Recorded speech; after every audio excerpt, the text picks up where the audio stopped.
Please tell us about the order and how you came to discover it exists. Well, thank you. I'm very happy to be here. The order is truly a secret society. It was founded in the United States at Yale University in 1833. It has continued and exists down to the present day. Each year, the order takes in 15 men, senior students from Yale University. Never more than 15. Only once has it been less than 15. In 1946, they took in, I think, 10 rather than 15 members. So what we have is a secret society which, over the last 150 years, has accumulated about 2,500 members, of whom perhaps 500 are alive today. Of this 500, perhaps 100 are actively in pursuit of the objectives of the order. It's not another college fraternal society. Yale University is the only university in the United States, or indeed the world, which has senior societies. These are societies where the 15 are selected in the junior year and actually are initiated at the beginning of the senior year. They stay on campus only 1 year as members. They are called knights. When they graduate, they leave the university, they go out into the world, then they're known as patriarchs. So at any one time you only have 15 knights in existence, and for the rest of their lives they're known as patriarchs, and they work during their lifetime, or a number do, towards the ends of the order. They are pretty much guaranteed success. Certainly they're guaranteed financial success. And in my reading of the material I have, I infer that so long as they go along with the purposes of the order, so long as they gear their careers and their lives towards certain ends, then they are guaranteed success. How did I come to this knowledge? Well, up to 6 months ago, I denied that there was a conspiracy, because frankly I couldn't prove one. I suspected a conspiracy, but I couldn't prove there was one until 6 months ago. Well, a little before 6 months ago, I received the catalog, which is the membership list of the society, all the way back to 1833, and I received some of their internal documents, enough for me to put together the way they correspond with each other, the operations within the order, to some extent their problems, and to some extent their objectives. Now this is the book, An Introduction to the Order, by Antony C. Sutton. It has a skull and bones on the front and 322. The 322 is an identification. The order has a temple on the Yale campus. A temple? A temple, yes. It's a building maybe this 50, 60 feet by 40 feet, maybe 40 feet high. There's no windows, 2 big steel doors. We know what the temple looks like because back in 1880s, a number of Yale students became a little unhappy about what was going on inside this temple. When they went by it at midnight, sometimes they heard strange noises and all kinds of rumors on the Yale campus as to what this might be. There was a break-in. I call it the Yale Gate. There was a break-in to the temple, and the students who broke in cataloged what they found, and they made a drawing, a design of the interior of the temple. And 3 of the rooms are numbered. One is 322, one is 323, and one is 324. 322 is also, I suspect, the chapter number. And also in correspondence between members, they conclude their correspondence, where you and I would conclude yours truly or yours sincerely. They conclude yours in 322. Why 322? There are several theories for this. One is that the order originated with Demosthenes the Greek in 322 BC. That's one theory. Another one is that it stems from the founding date in the United States, which was 1832. So really we have the last two numbers, 32, the second chapter, founded in 1832.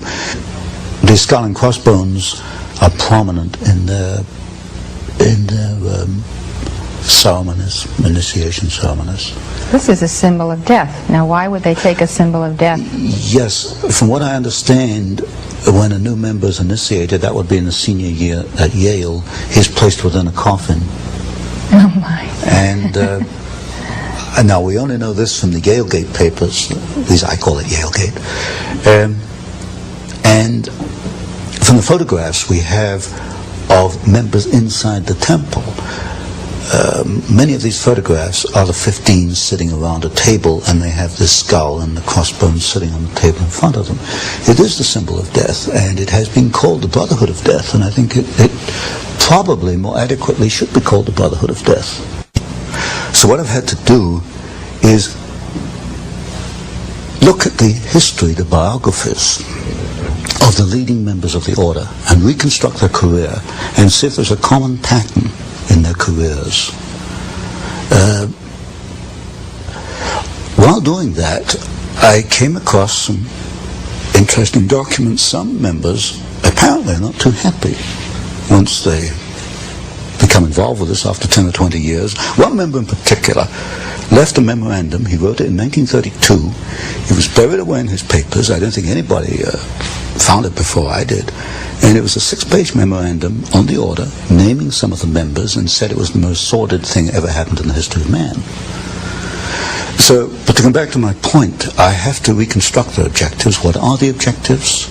In the words of one member, might is right. If you have the power, you use it to achieve your objectives. What is the objective? As you look at the histories of individual members, it can only be one thing: to acquire power, to keep power, to use power for their own purposes. That year, that senior year, selects the next group from the junior class. Within the order, each group of 15 are known as clubs. I call them cells because they're very close to the Jacobin cell, the revolutionary cells, but internally they refer to them as clubs. Each club has an identifying number. For example, Averell Harriman is a very influential member of the order, the son of Edward Harriman, the railroad magnate. Harriman was initiated in 1913. His club number is D111. All the other 14 of D111 have died off. Averell Harriman is the only one left. To come to the other part of your question, who are some of the significant members? Today, 2 men stand out. One is Averell Harriman, who is I suppose, the chief financial angel of the Democratic Party. The other is Vice President George Herbert Walker Bush. The Bush family is quite prominent within the order. Now, if you go back in history a little, you'll find that George Bush's father, Prescott Sheldon Bush, was also a member of the order. He was a member of Brown Brothers Harriman, which is the Harriman private banking company. So today you've got 2 men who are supposedly in politics in opposition, Bush and Harriman, actually the members of the same secret society. And Bush's father was not only a member, he was a partner in what was then Harriman and Company, which later became Brown Brothers Harriman. So behind the scenes, and this is something you don't see until you investigate it, people who appear to be in opposition politically or financially or industrially or in many ways are working together. Other members might be William Buckley. Now, William Buckley became a member in 1949, but the preceding class to that was Bush, 1848. So you get Bush was amongst the 15 who selected Buckley, and Buckley's club, that 15, was the 15 that selected, for example, one of the new members for 50 was the Reverend Sloane Coffin Jr. The Reverend Sloane Coffin Jr. at Yale was at the core of the anti-Vietnamese war disturbances on Yale campus. This is typical. You'll find that men in the same society will take opposite positions in public. So you've got William Buckley, whom I call a House Conservatism member, but so is a man, for example, called Edwin Burt, who has a string of communist affiliations, which is about that long. And we'll get into this later. The method they use is that of the Hegelian dialectic. Thesis played against antithesis leads to a synthesis. In other words, for Hegel, for history to make progress, you have to have conflict. And when you look at the key people in the order, you will find that they generate conflict. So Bush and Harriman politically are conflicting. Coffin and Buckley, although part of the same order, are in public conflicting with one another because conflict leads to the new synthesis. Other prominent members, one of the most prominent was Howard William Taft, the only man to be both President and Chief Justice of the United States. The Taft family founded the order in the United States. There have been 8 members, 8 Taft family members within the order. Taft was probably the most prominent member around the turn of the century, 1910, 1920. Stimson, who was Secretary of War under Taft, then Secretary of State under Hoover, Secretary of War under Roosevelt. In other words, at that level, politics disappears, and people often wonder, why does a Democrat join a Republican administration? If you check back, you find often it's not as a member of the order. So key people would be people like Taft, Stimson, Archibald MacLeish, who wrote the Constitution for UNESCO, also Librarian of Congress, the Bush family, the Walker family, and above all today, if there's a godfather in the order, it's Averell Harriman. Exactly what causes does the order espouse, and why are these divergent to those of our founding fathers? Well, the causes one can only deduce at this point from the operations of these men as individuals and working together. They want to acquire power above all. Power Political to do what? Power.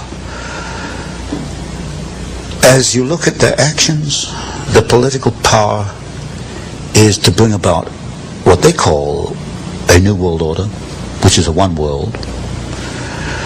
But they use the Hegelian techniques, and we know enough about Hegel to know that not only does this mean the dialectic process, the creation of conflict, but it also means that individuals such as you and I, or anybody watching this program, will be cogs in the state, that we have no individual rights. Our rights for Hegel, individual rights for Hegel, come about through obedience to the state. We see it in the educational process, which we'll probably talk about later, that we have adopted what I call a Hegelian system of education, which is not to bring out your innate talents, but to prepare you to be an individual cog in the state. Now, are you saying the members of the order believe this, and this is a part of their worldview? I would say that there is a minority within the order that does believe it. There's one thing I've learned in looking at the papers, that they're not all active. Maybe at any one time only 20% are active.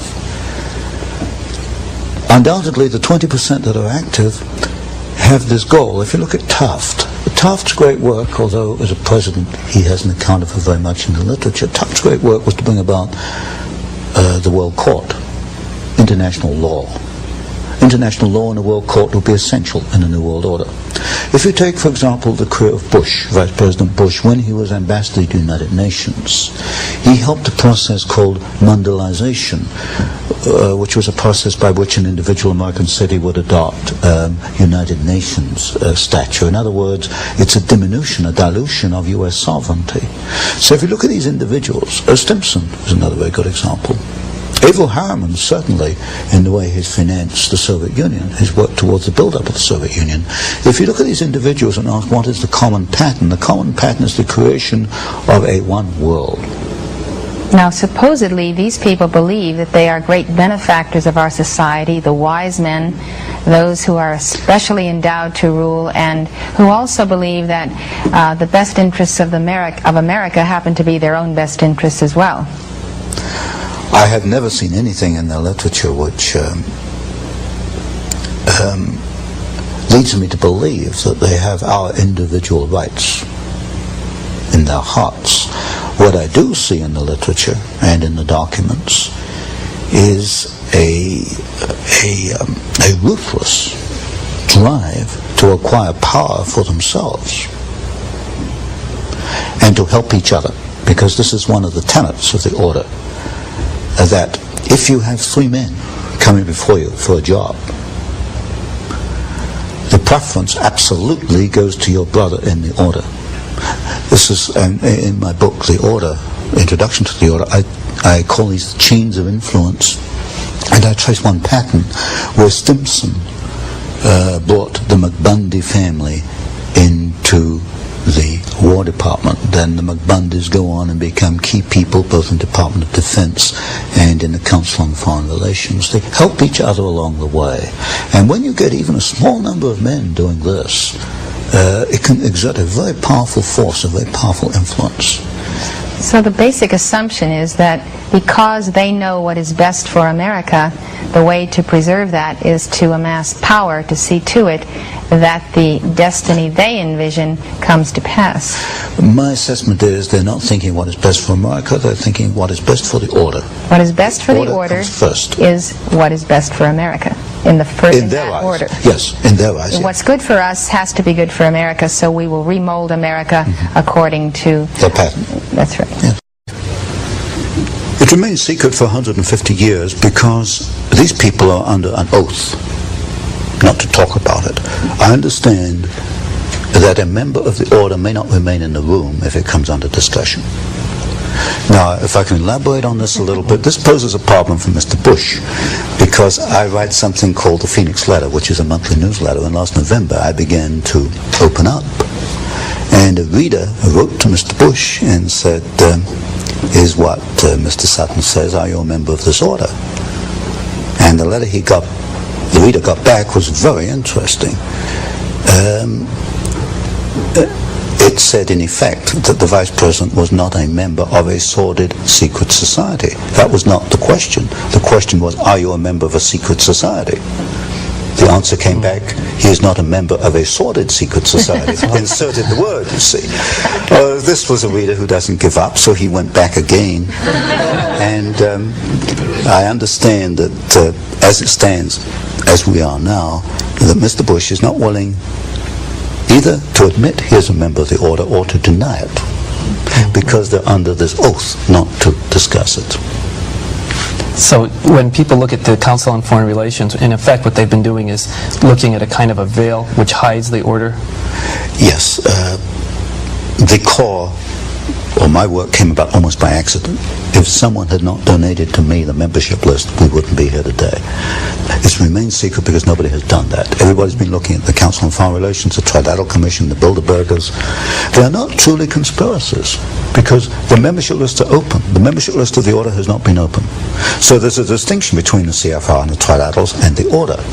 CFR and Trilaterals are not conspiracies because they are not secret. They do what comes next.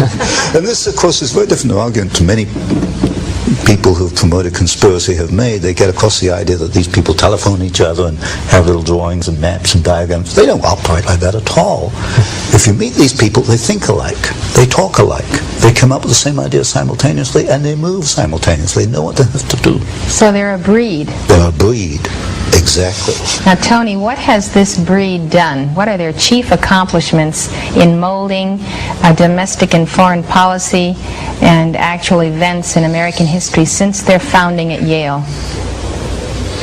One is they have acquired enormous political and financial power. You'll find representatives of the order in politics. What have they done with this power? What has happened to America that would not have happened had they not been the order? Creation of war and revolution. Specifically, which ones? You have documents on that? The third book in this series, which I'm bringing out, takes two wars and one revolution. Well, two revolutions in one war. World War II, the Bolshevik Revolution, and the rise of Hitler, which I call a revolution in Germany. We can find the order behind the Russian Revolution, the Bolshevik Revolution. We can find behind the rise of Hitler.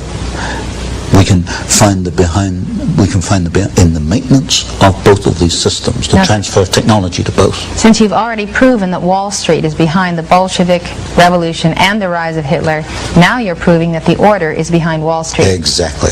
Now, who's the key figure in the order or figures that mold Wall Street? In order of dominance, Averell Harriman, partner in Brown Brothers Harriman. Stanley of Morgan Stanley. It used to be J.P. Morgan, then it became Morgan Stanley.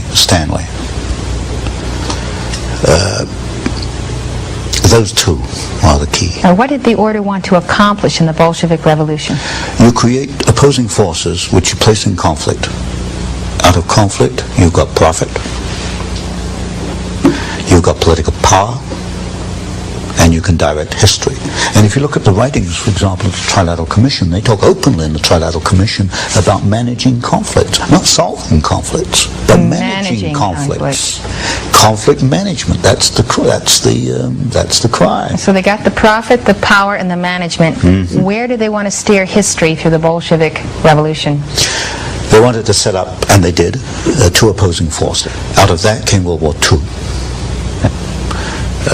There were logical steps in the process. They used the same bank, Guaranty Trust Company, as the conduit for the financing of Hitler, and also as a conduit for financing, and also the early days of the Russian Revolution. In fact, in Russia, Soviet Russia in 1923, a vice president of Guaranty Trust Company was the foreign director of the Roscom Bank, which was the first Soviet overseas bank that was set up. They were that close in those days. You'll get a very close relationship between the early Hitler days and members of the Order, which is in the third book. I think the Order has been at war with the United States in general since 1833. There's no question about that when you look at their individual actions. And that is because if the flower of the United States, the flower of freedom, was to become what its potential was, their very elite positions would not have a stronghold. Exactly.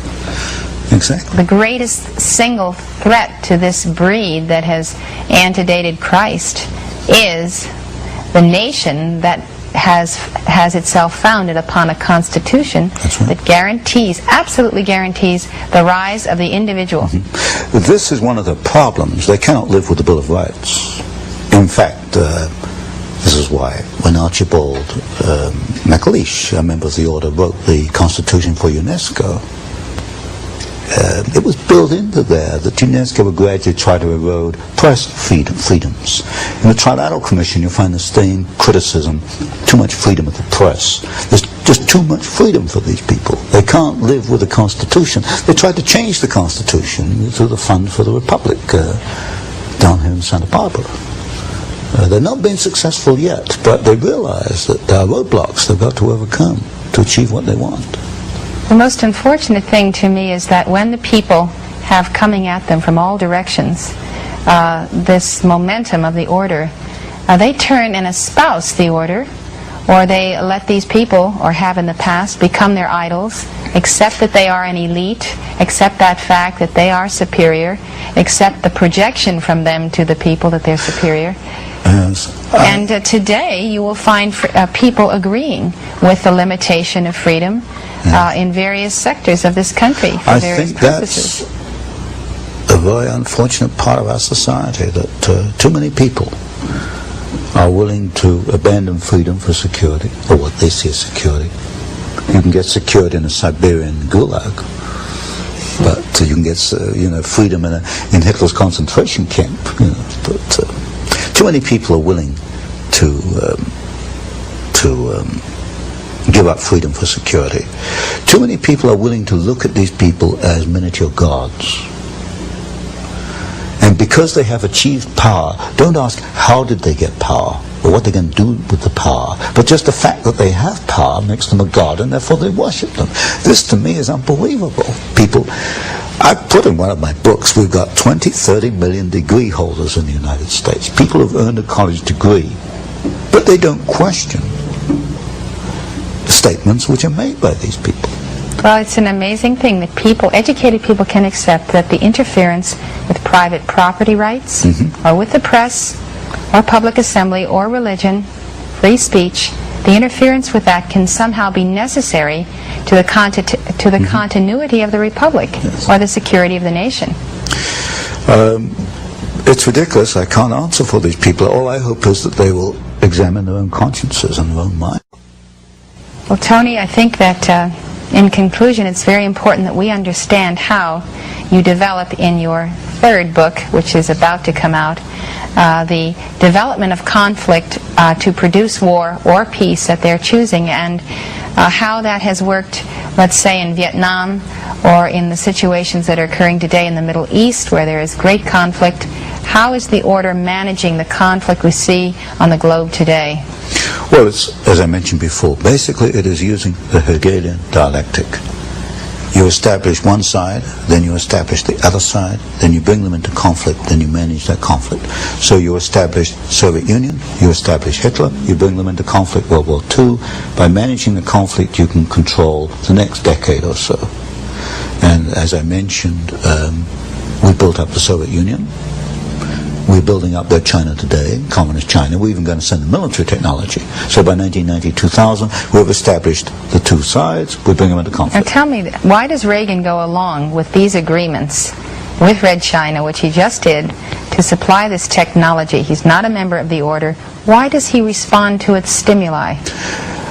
Because you've got a group within the administration who are members, who are connected with the order. When you get a group quite capable men working together, they can wear down opposition, they can erode opposition, because they're all kind of marching in step.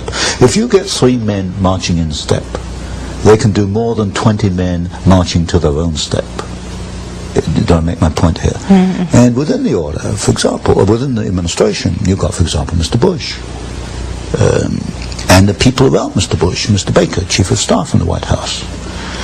And gradually you've seen the weeding out of those individuals who are independent. They've either resigned or they've been moved out to other departments. So in effect the order has taken over very gradually and very carefully, without any fanfare. How is the order then managing the conflict in the Middle East? It's hard to believe that the Arabs or the Iranians or the Iraqis are actually under anyone's control except their own. I can't fully answer that today. And many of these questions you can only answer maybe 10 years later, when you can look at it in perspective. For example, I can look at Pearl Harbor today and see quite clearly a much different picture on Pearl Harbor than was put out in 1941. I can't look at the Middle East today and make too much sense, except you've obviously got two sides. You've got the Hegelian dialectic at work. You've got conflict being created, conflict being managed. The Marines go in, the Marines go out. Today, the Iraq is attacking the Iranian oil bases. You've got the deliberate two sides in these conflicts, the deliberate creation of conflict and the management of conflict. Put it this way, is Castro in Cuba because the order wants him there? Could I rephrase the question? Is Marxist Angola remaining a Marxist Angola because the order wants him? The answer there is yes. Because I know in Angola, the Gulf Oil Company is the biggest supplier of foreign exchange to Marxist Angola. Pull Gulf Oil out of there, there's no more Marxist Angola. I can't answer as clearly for Cuba. So Gulf Oil wants Marxism? Oh yes, it wants, undoubtedly. And Marxism supports Gulf Oil? Oh yes, in fact Cabinda, the Gulf Oil installation in Angola, is defended by Cuban troops. But you see, you've got an interesting phenomena. I think everyone should hear that one more time. I said Cabinda, which is the Gulf Oil installation in Angola, Marxist Angola, is defended by Cuban troops. So here we have Cuban troops defending a capitalist so-called monopoly. capitalists. But one of the first things you learn in this business is forget about capitalism versus communism. That is absolute nonsense. The two are, behind the scenes, are hand in hand. It's a capitalist-communist conspiracy. One conspiracy. Yes, but you need the so-called conflict between the two to keep people focusing. Look, keep you looking over there. You know, capitalism versus communism. You know, that makes a nice little picture. You know, you get books on it and films on it. Capitalism versus communism. That's not where the action is. The action is over here. Well, what's the greatest single threat to the United States in terms of Central America, Nicaragua, El Salvador, the government of Mexico, that we need to be aware of in terms of an understanding that it is the order that is arranging things that are very detrimental to the future of this country? Well, there you have a complex picture. Because it's not only a Marxist movement, it's also a rebellion against poverty, and there's bitter poverty down there, as we all know. I had to go across the border into Mexico to realize that. You have the intervention of certain religious groups, the Maryknoll Sisters, the Jesuits. There's another conflicting factor down there. You have, for example, in Panama, where the Panama Canal was handed back to Panama, and there's a story behind that which involves the debts that Panama owed to the United States and the functions of Marine Midland Bank. And of course, Sol Leiner was director of Marine Midland, was a negotiator down there. You've got a very complex picture in Central America. What it is the creation of turmoil. Out of it, we will either get bogged down in another war or we'll get a series of Marxist states. But what we're heading into, I think, is an era where the order is willing to back some Marxist states, but not others. It will back Marxist Angola. It tried to back Nicaragua for a while. It would not back Grenada. In other words, we're getting to a situation where there are good and bad.